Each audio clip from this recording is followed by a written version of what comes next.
Hello students, today we will talk about our next topic of unit number 6. The name of the topic is plane motion of rigid bodies, forces and accelerations. Now in order to understand this topic, we have to first understand about general plane motion. What is a general plane motion? Now general plane motion is a combination of translation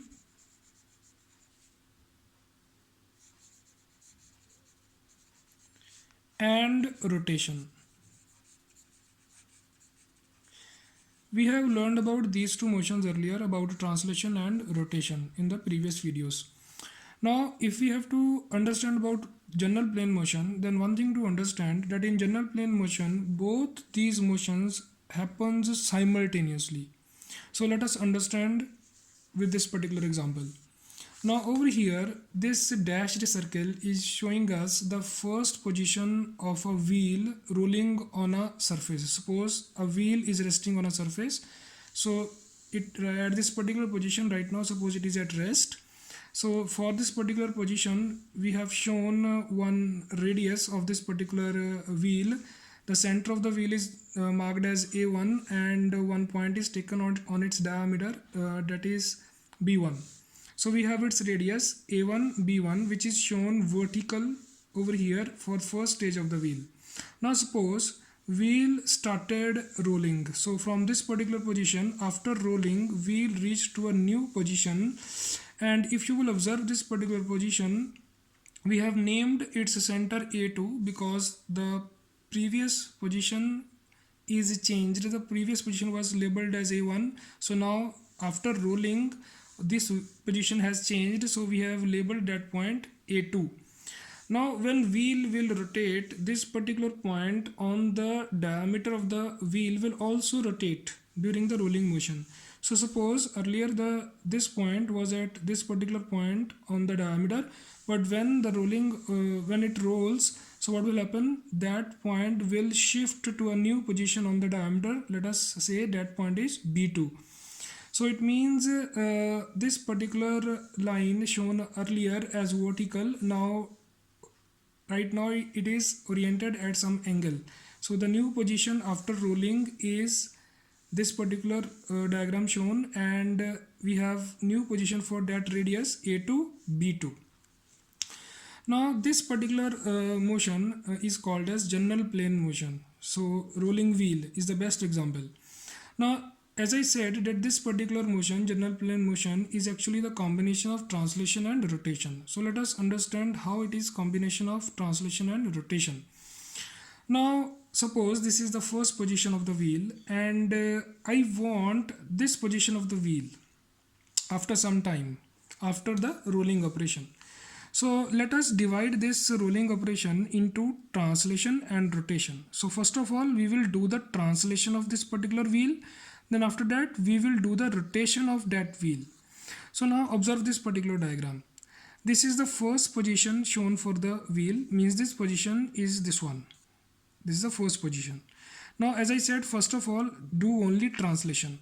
So if I have to apply translation to this particular position, what I have to do, I have to keep this particular radius vertical only. So it will not change its orientation during the motion.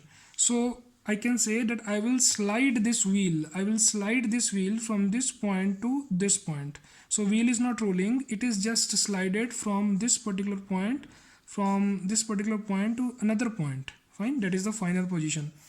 So it is just slided. So during sliding motion, what will happen, as wheel is not rotating, it is just sliding, this vertical radius will remain in the same position. It will not change its orientation throughout the motion. So what will happen, this particular motion will be termed as translation. But you see, the final position of the wheel in general plane motion is that this particular radius will attain this orientation.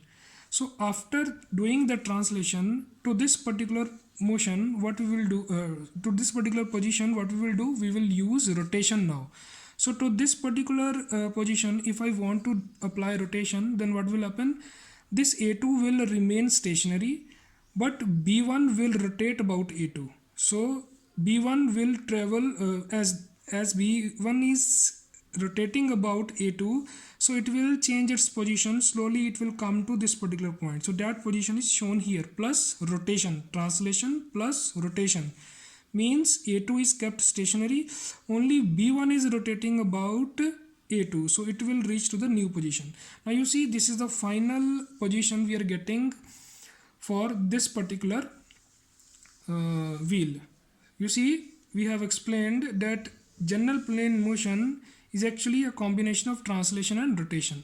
We have shown these two, translation and rotation, separately over here just to understand the motion. But actually these two are happening simultaneously during the rolling of the wheel. So that is why we say general plane motion is the combination of translation and rotation. This is the first thing you have to keep in your mind. Now, if you have understood this particular concept, then you will see that these three equations will be applicable to this particular general plane motion. Now you see, in this particular motion, what is actually happening?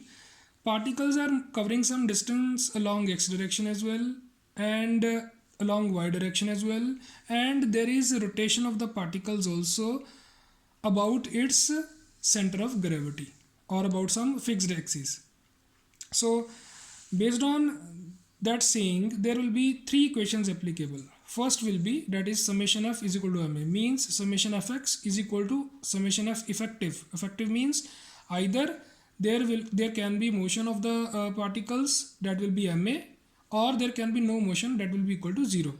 Similarly, summation fy is equal to f effective. F effective means whatever forces are acting along y direction, either those forces may result into acceleration along y direction, or it may result into 0, no acceleration.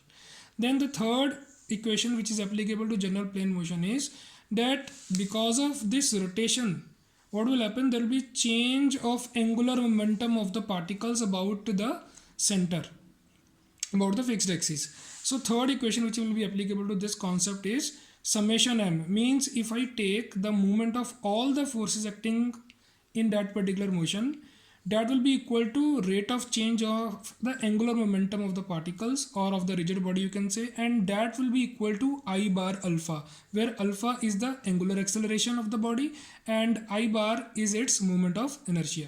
So in this particular topic, whatever numericals we will solve, we will take care this general plane motion and we will use these three equations only. So in the next videos, I will take the numericals based on plane motion of rigid bodies. Thank you very much.